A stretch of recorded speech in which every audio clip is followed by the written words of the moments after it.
4 days ago, this ship did not exist. That was the terrifying reality facing the Japanese High Command, a reality so absurd, so far outside the bounds of traditional warfare. It defied belief. The Axis powers were about to learn that America wasn't just building ships. America was manufacturing war, turning industrial output into an unstoppable, overwhelming force. November 17th, 1942. Atlantic Ocean, 400 miles east of Newfoundland. The SS Caleb J. Vance shudders as another wave crashes over her bow. Salt spray stings the crew's faces. The deck plates groan under the weight of 10,000 tons of cargo. Every rivet, every weld, every steel plate on this ship is brand new because this ship is 4 days old. 4 days ago, she was steel plates scattered across a California shipyard. 4 days ago, 4,500 workers descended on an empty slipway with a single goal: assemble a complete ocean-going cargo vessel with 10,000 tons of carrying capacity in less time than it takes to read a novel. The Japanese High Command is about to learn something terrifying, something that will turn their entire strategic calculation upside down, something that makes their submarine commanders' reports seem impossible. America has turned ship construction into mass production, into an assembly line, into an industrial tsunami that will drown the Axis powers in steel. But 7 months earlier, that seemed impossible. December 7th, 1941, Pearl Harbor. The attack devastates the Pacific Fleet, but it's not the sinking battleships that pose the greatest strategic threat to American war plans. It's something the American public doesn't see in the newsreels. It's the ships that will never reach Hawaii, never reach England, never reach Soviet Russia. Because on December 7th, 1941, the United States Merchant Marine has only 1,104 ocean-going cargo vessels. By comparison, Britain started the war with over 3,000 merchant ships and has already lost 200 of them to U-boats. The arithmetic is brutal and simple. America needs to fight a two-ocean war spanning 12,000 miles. It needs to supply Britain before Britain starves. It needs to supply Soviet Russia before Soviet Russia collapses. It needs to supply its own armies in Europe, Africa, Asia, and the Pacific. And it needs to do all of this while German U-boats are sinking Allied merchant ships faster than they can be replaced. In 1942, German submarines will sink 1,164 Allied merchant ships. That's 4.5 ships per day. Every single day for an entire year. Traditional shipbuilding takes 8 to 12 months to construct a single cargo vessel. The Germans are sinking them in minutes. The math is simple and catastrophic. The Allies are losing the tonnage war. And if they lose the tonnage war, they lose everything. President Roosevelt understands this immediately. On January 6, 1942, less than a month after Pearl Harbor, he delivers his State of the Union address to Congress with production targets that shock even his own military planners. He announces America will build 8 million tons of new shipping in 1942, 10 million tons in 1943. His own Maritime Commission thinks he's insane. They've already calculated what's possible. With existing shipyards and existing methods, America might build 3 million tons in 1942, maybe 4 million if everything goes perfectly. But Roosevelt isn't interested in what's possible with existing methods.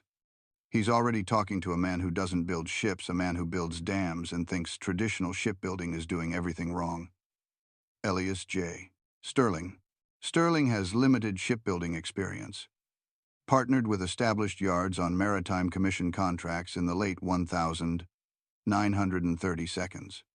But he's primarily known as a construction magnate who helped build the Hoover Dam and the Grand Coulee Dam. He understands concrete and earth and massive projects completed at impossible speed. The Navy hates him immediately. Traditional shipbuilders hate him even more. They've spent lifetimes mastering the ancient craft of ship construction. The careful riveting, the precise measurements, the patient work of building a vessel from keel to mast over many months. Sterling looks at a ship and sees an assembly. a collection of prefabricated sections that could be welded together like a child's model kit. The traditional shipbuilders explain with barely concealed contempt that you can't build a real ship that way. That welding is inferior to riveting. That prefabrication will create weak points. That ships need to be built in place by skilled craftsmen, the way ships have always been built. Stirling doesn't care. He's already designing the Richmond shipyards in California. He's already recruiting workers.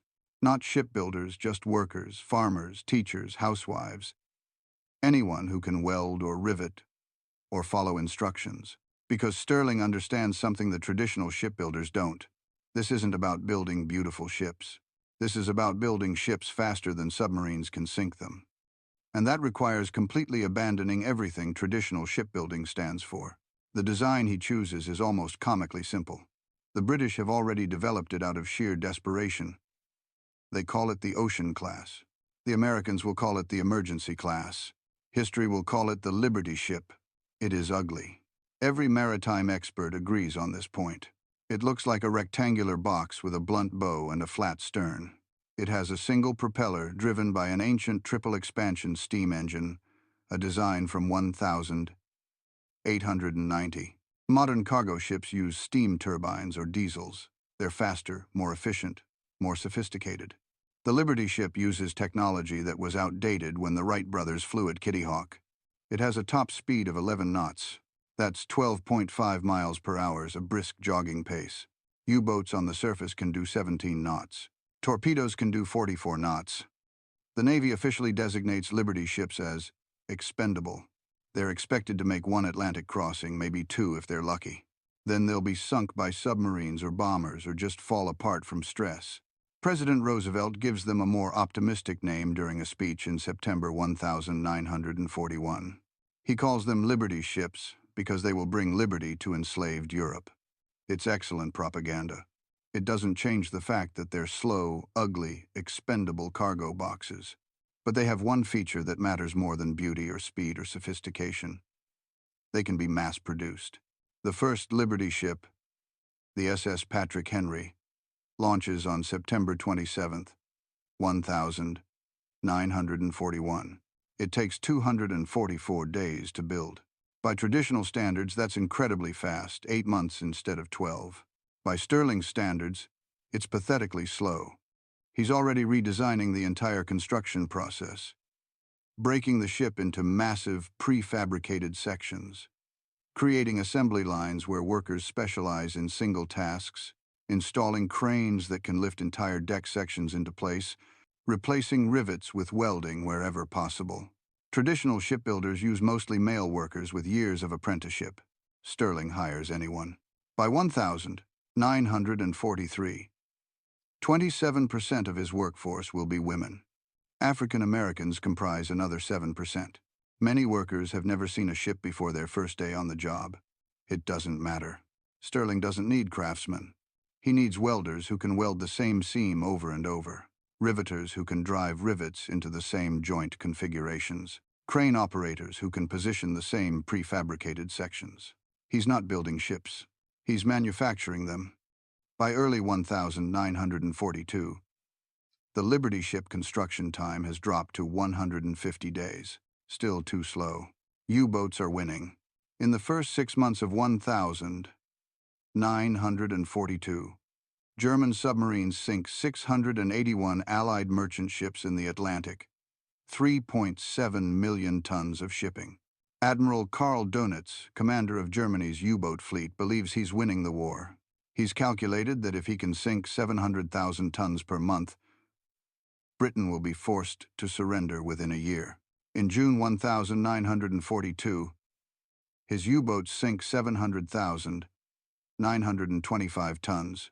He's not just meeting his target, he's exceeding it. But Dönitz's calculation contains a critical assumption. He assumes the Allies can only build ships at the traditional rate. He assumes ship construction takes months. He assumes there's a physical limit to how fast steel can be turned into hulls. He's about to discover he's wrong. April 1942. Richmond Shipyard, Number 2, California. The construction time for a Liberty ship has dropped to 60 days. Traditional shipbuilders still insist this is impossible. The ships will fall apart. The welding will fail. The prefabrication creates fatal weak points. Some of them are right. On January 16th, 1943, the SS Schenectady breaks in half while docked in calm water in Portland, Oregon. The ship literally cracks in two at the midpoint. No storm, no torpedo, no combat stress. Just catastrophic structural failure. Investigators discover the problem immediately. Brittle fracture. The steel becomes brittle in cold water, and the continuous welded seams allow cracks to propagate across entire sections. Traditional riveted construction would have stopped the cracks at each riveted joint. It's exactly what the traditional shipbuilders predicted. Welded Liberty ships have a fatal design flaw. Sterling's engineers fix it in 3 weeks. They add steel reinforcements at critical stress points. They modify the welding procedures for low-temperature operations. They install crack arresters that prevent fractures from propagating. The construction time barely slows down.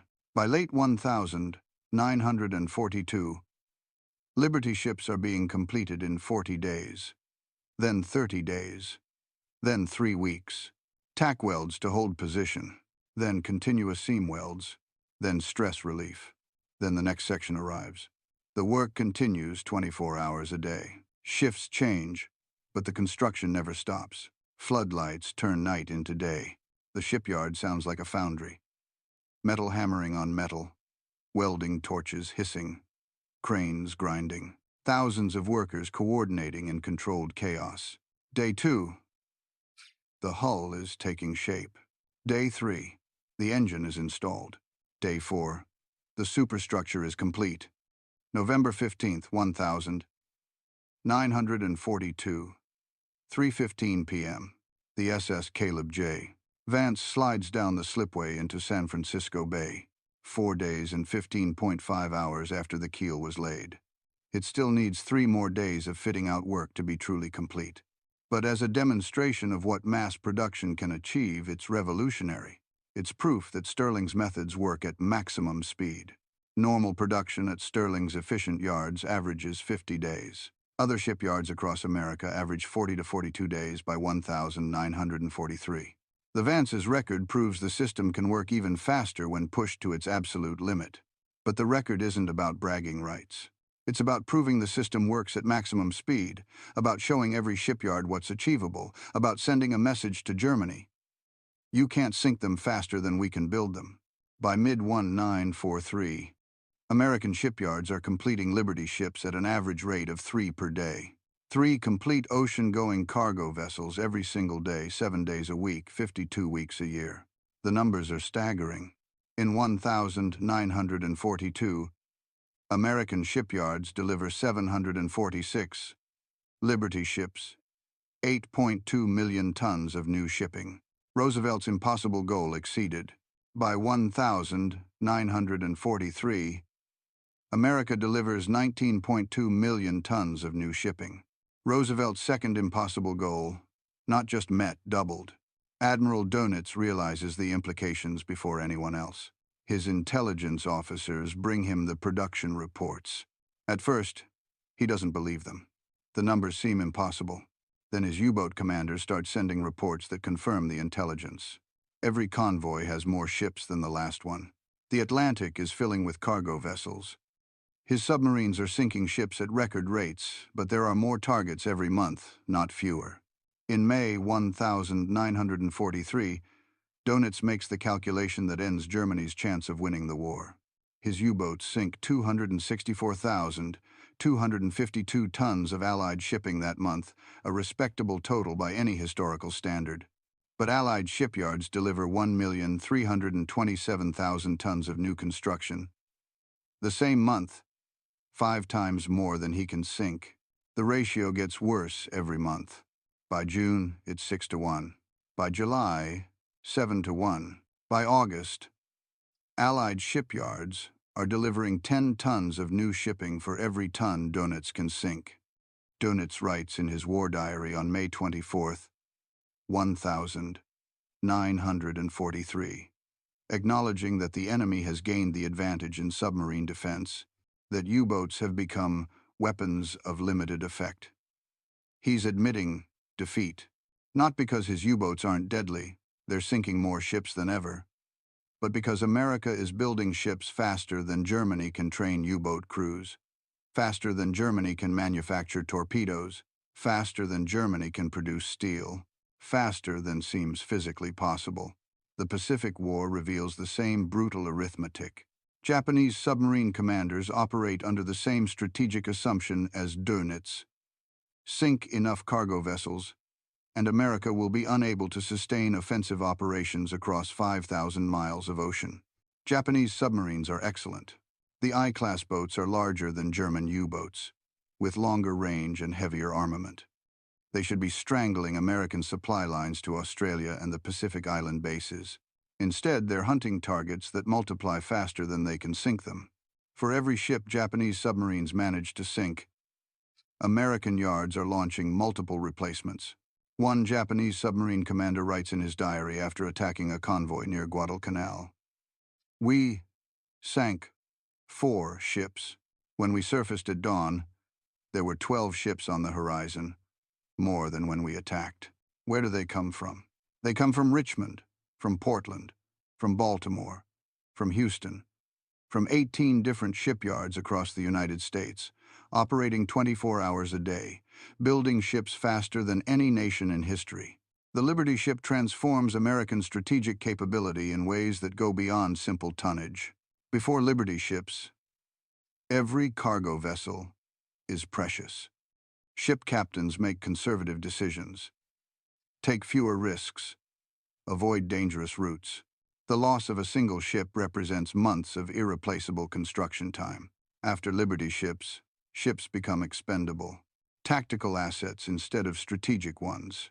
Officers can take risks that would have been unthinkable in 1941. The Murmansk run to northern Russia is the most dangerous convoy route in the war. German aircraft, U-boats, surface raiders, pack ice, Arctic storms.